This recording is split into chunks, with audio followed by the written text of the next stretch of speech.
Río Plasencia presenta Deportes, entrevistas ¿Nos viene a presumir su medalla? Sí, ha sido... ¿Qué fue lo que falló para nosotros? y mucho más. El aficionado mexicano es malinchista y vale la pena darle su oportunidad al deporte mexicano. Well, first of all, Coach Sanders, thank you for taking this interview. And the first question is, it's a new season. The playoffs are a new season, a new beginning, a new opportunity to be the champion in this season, right? Absolutely. Fresh start, 0-0. So you have the 10% of chance to become the champion, right? I like to think it's higher than that, but I don't know what the math says exactly. Okay, and talking about your opponent, what do you think about the Zonkeys? Obviously, they're a really strong team. They've had a great season. They're a tough group. They've got a talented group of players who play well together. They're tough both offensively and defensively. Coach has done a great job of getting them prepared and continuing to grow throughout the season. So they'll be a tough opponent to face, but they're also an opponent we've enjoyed battling with in the past.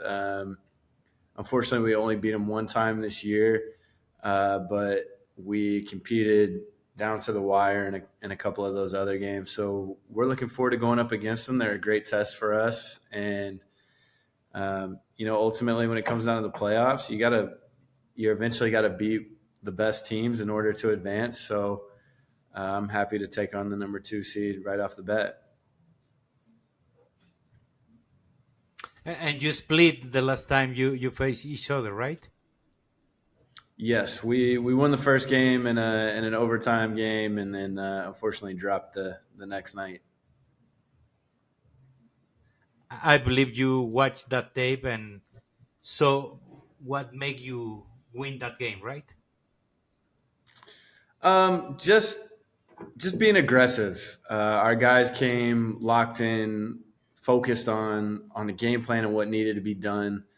They did a great job of helping each other defensively, having each other's back on that end of the floor. And then offensively, everybody produced. Everybody was making shots. Everybody was attacking the paint and trying to get to the rim. And we were able to get a couple of their guys in foul trouble, I believe, and I think that helped us as well. So ultimately it came down to being aggressive on both ends of the floor, and I think it was one of our more complete games this season as far as an aggressive 40 minutes of locked-in, focused basketball, and it actually ended up being 45 minutes as a result, and luckily we were able to come away with a W that night.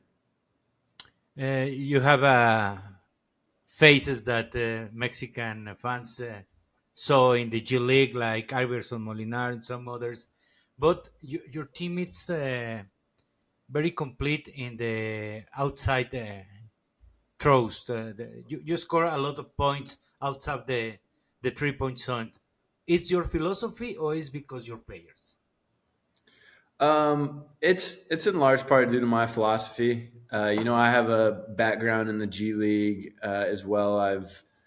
I spent 6 seasons in the G League as an assistant coach. I worked for 4 different NBA teams during that time, and I just believe in giving our guys freedom, and then you try to bring in guys who are capable of making those shots as a result.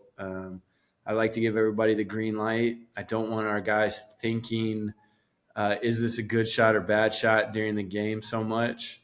But, a large part of that is we try to get downhill and get into the paint. And a lot of times that helps collapse the defense and produce spray out threes. And so sometimes it's actually more of a result of our desire to attack the rim than it is to just shoot threes. So you like more the new basketball, the shooting ball basketball, not the paint basketball. No, I there's a combination of the two, right? So Okay. obviously The most successful basketball over time has always kind of been the ability to play inside out.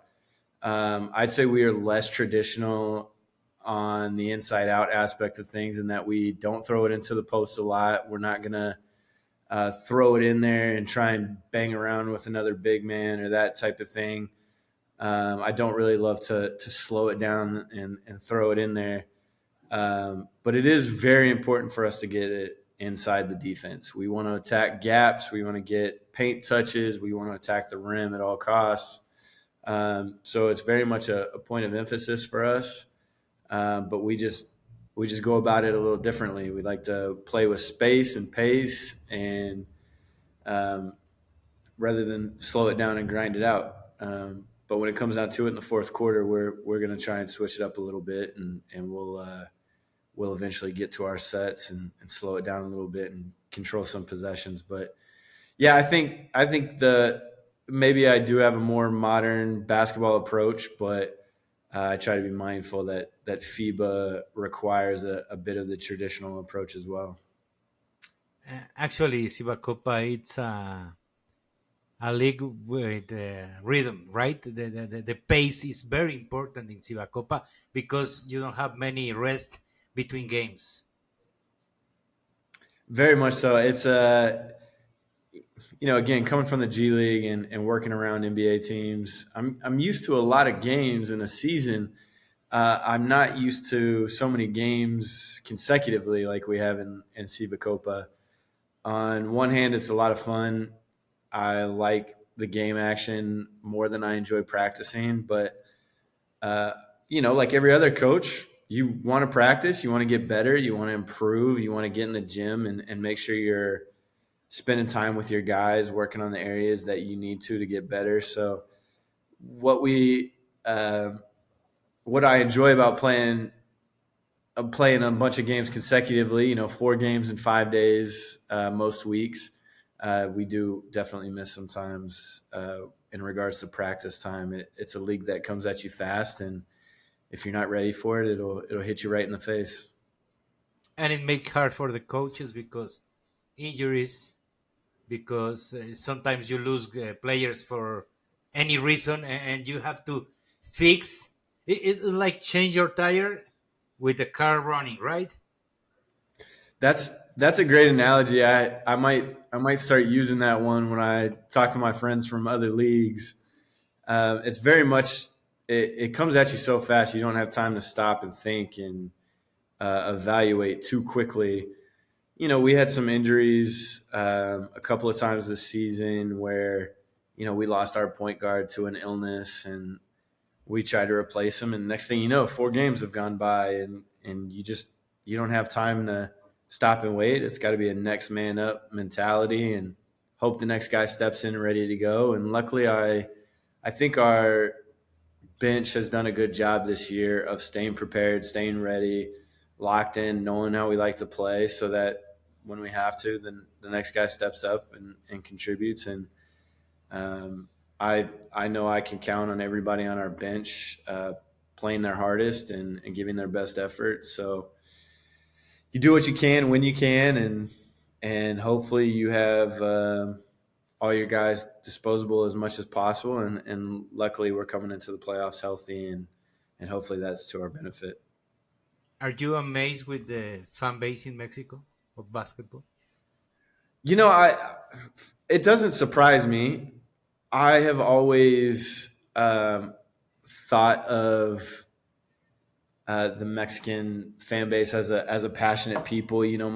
I've had limited experience with it. I like soccer, football, and our USA Mexico matches are always fun. And you watch on TV, and Azteca is going crazy, and the Mexicans are passionate fans. So it doesn't surprise me, but I very much enjoyed it. Our fans, especially in Guaymas, are great. They create an incredible atmosphere. They've been so supportive of our guys throughout the entire season. There's times where we don't have enough energy ourselves, and they really provide that for us. And we've also benefited from going on the road a couple of times and having fans show up for us there. When, for example, when we went to Culiacan this year, we were able to win 2 games at Culiacan, and our fan base showed up. We probably had anywhere from 30 to 50 fans, and they were so loud and so passionate that they drowned out the Culiacan fans. And I think without their support being there, then maybe we don't make that extra push to get the win there. But like I said, it doesn't surprise me that Mexican fans are so passionate, but I'm wowed by it every time I get to experience it. It's such a fun, they create such a fun environment for us. And very passionate for basketball, especially. We have a great fan base in Mexico. Yeah, I think sometimes, we get caught up talking about the NBA or EuroLeague or, the ACB in Spain or Liga A in Italy. The Greek League. Yeah, right. Like there's all these leagues we like to talk about more. But I think Mexico is doing it the right way with basketball. I think between CIBACOPA and LNBP, there's a lot of talent. They do a great job of having leagues. A lot of the Mexican players will play 2 or 3 different leagues throughout the calendar, and they show up, they're in shape, they're ready to play. They just keep playing league after league, game after game, and giving their all. And I think it's surprised me maybe a little bit at the beginning when we face such great talent night in and night out. Every team has good players. The talent is growing in the CIBACOPA, and with 7 imports, there's no shortage of great players. And I hope it just continues to help basketball grow in Mexico and continue to be have such a passionate following that it has. Did you ever been in a college game in Mexico? Never. I still haven't experienced it. Okay, you should try. There's also good players in the college level. I believe it. And talking about your Mexican players, how important is the role for you to be their starters or probably a role player? I don't think you can win basketball games without good role players. One of my beliefs in basketball in general is that you have to star in your role.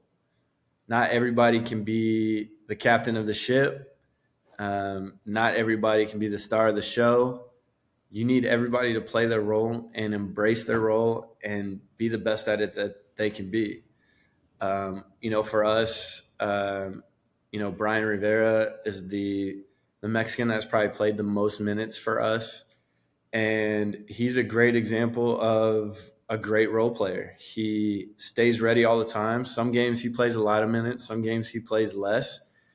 But he's extremely professional, and he always shows up ready to play his hardest. He embraces the defensive end of the floor, and he's obviously a great shooter on the offensive end of the floor. So, he's a great example. But I think all the Mexicans on our team do a great job of playing their role at a high level. They show up every day. They're very professional. They put in the work. In their free time, they make sure they get to the weight room and continue to work on their bodies. They get extra shots up before and after practice. And then they are just great teammates.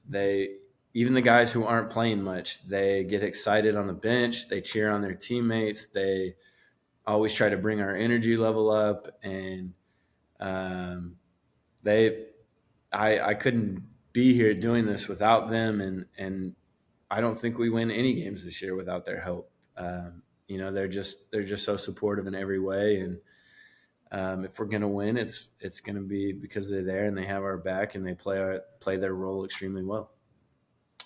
I'm going to ask you the same thing that the other coaches say. The championship is the goal, right?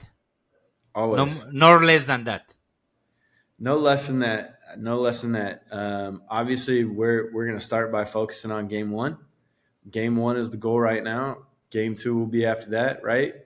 We're going to go win the games as they come up. And if we focus on the process and doing it the right way and taking it one step at a time, then hopefully every one of those steps leads towards a championship. I would be very disappointed leaving Mexico at the end of the season and going back home empty-handed. It would obviously be a disappointment for myself. It would be a disappointment for our organization as a whole, and we don't want to let down our fan base in the process. You would like to come back to Mexico to coach? I'd love to come back. I've spent a lot of seasons again in the G League with first-time coaches. This being my first year as a head coach, and there's so much you learn in your first year. You look back, and sometimes it's not until April or May that you're like, wow, I should have done this differently in February. I should have done this differently in March.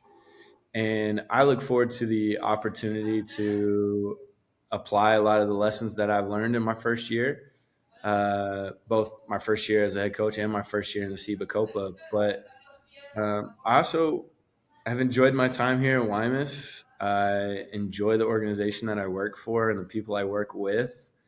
I enjoy the city of Guaymas and the community that we have here. And so I would absolutely embrace the opportunity to come back here if that opportunity is available to me. And only time will tell, but hopefully there's an opportunity for that. You're in a beautiful city like Guaymas, Sonora. Yeah, I'm very fortunate that we ended up where we are. I think Guaymas is a great town. I've got my favorite little taco spots, and love to go walk up and down the beach when I need to kind of free my mind or relax a little bit. And then obviously San Carlos. Downtown is beautiful there. It's beautiful. Like I love it. It's a great town. Again, it's a great organization. We have a great owner who really values the city and the team and the fans, and wants to provide the best experience for all the fans. So it's a great situation to be in. I have no complaints about Ostioneros or Guaymas or anything. Okay, Coach. Was a pleasure to talk to you and know you. Thank you so much. I appreciate the time, and thank you for having me.